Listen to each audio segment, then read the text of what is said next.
Okay. Your Excellency, our dear performing governor of Enugu State.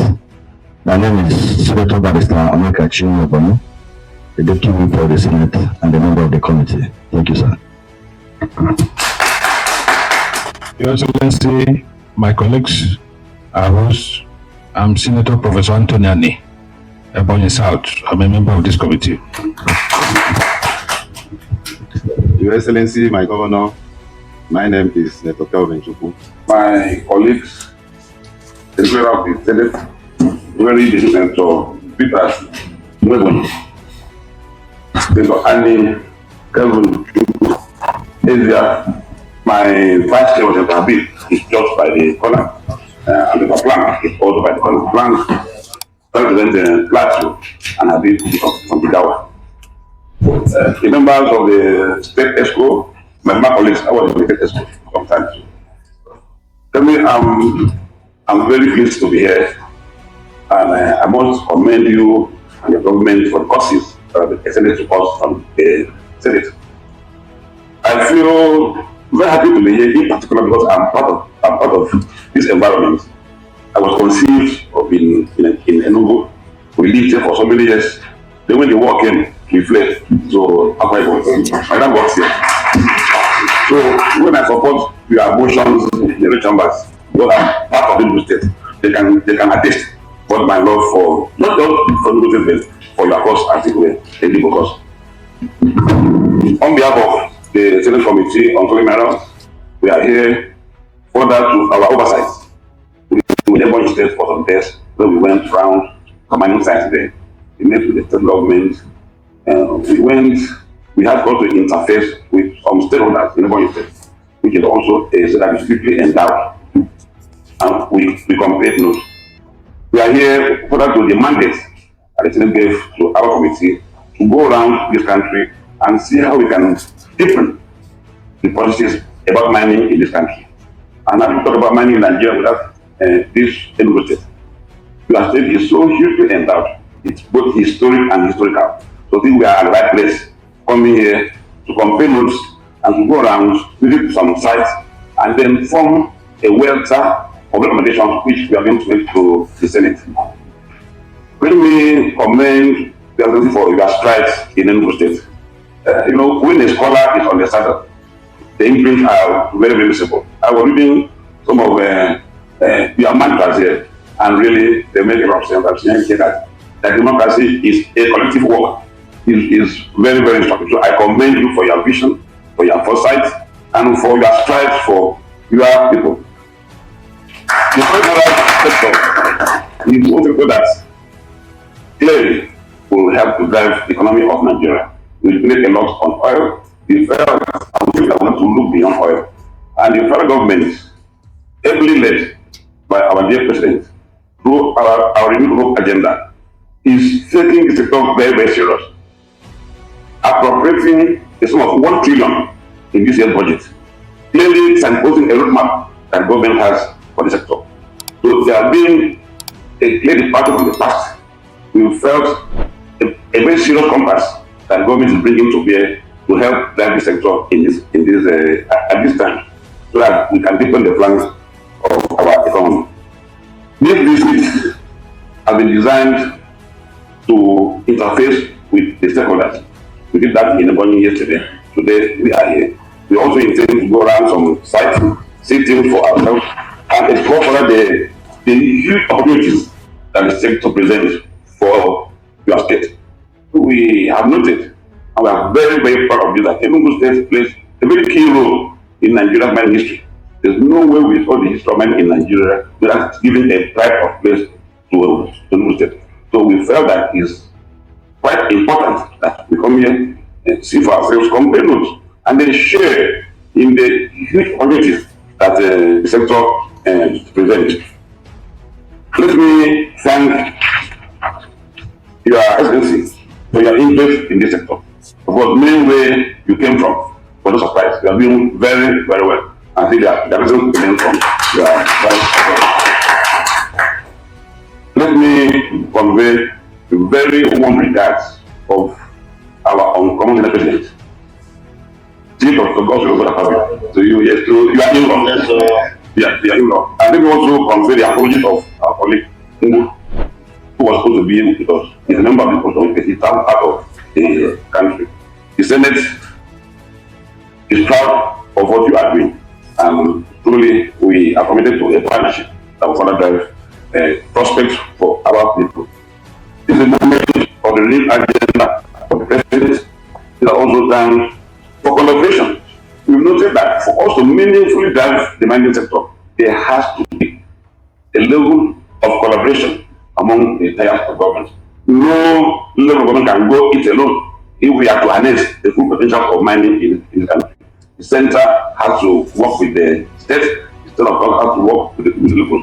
There must be a synergy that we need. So the sector is full of potential, it's full of endowment, and I think we can maximize the advantage. On behalf of our committee, let me thank Your Excellency for your one exception. These visits will avail the Senate the background to further explore in terms of partnership. I want to thank my colleagues for their patience since yesterday. I want to thank members of the State Expo who have been very, very nice, very, very warm for us. Above all, let me thank very sincerely Your Excellency, a man of wisdom, a man of range and perspective.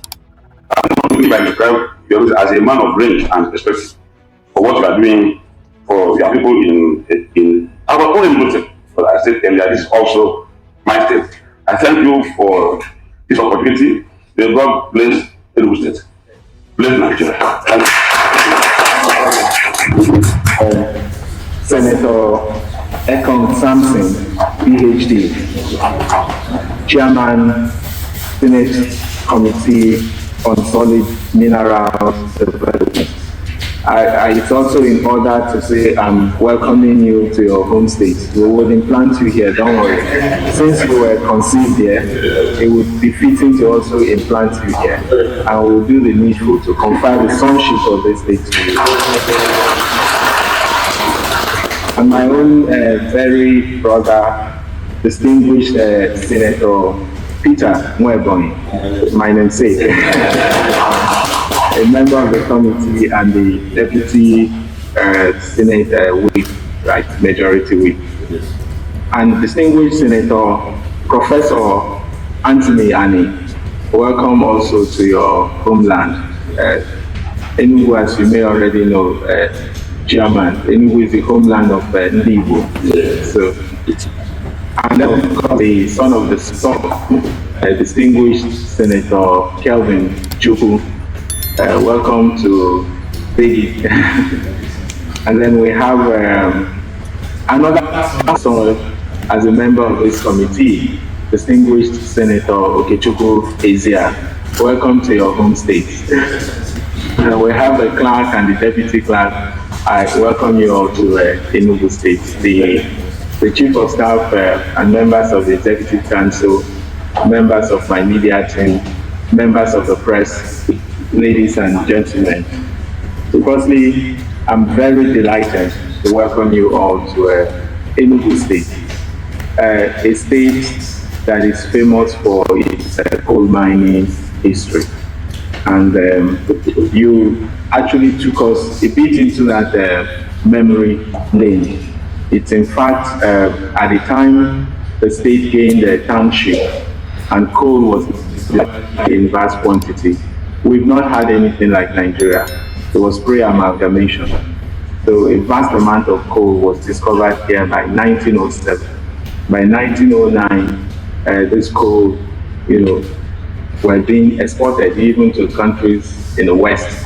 As you may already know, there was a rail line built here around the same time, from here to 230 kilometers.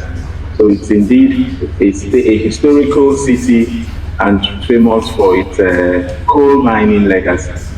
And beyond coal mining, of course, is also famous for its administrative and economic hub. So you can hardly then talk about the history of Nigeria without copious mentioning of the city of Enugu. So beyond coal, Enugu is equally blessed with diverse range of solid minerals, and it extends to alum, limestone, we have lead zinc, we have quite a huge number of mineral resources here that are not fully exploited, and in fact, in some cases, not even explored. So we are basically sitting on a huge wealth and struggle to get access to the wealth. Okay, and I also think that this committee task is of utmost importance. It's a very important task. Solid mineral holds a very huge economic opportunity for this country, particularly when we think or talk about economic diversification. And I think that we do not have any sector that holds the potential as much as the solid mineral sector. And somehow it appears we are suffering from the tragedy of the commons, where we have not yet, we have the state at some point trying to say, okay, this is in our state, we're not exploring or exploiting it, and we have to do something in our self-interest.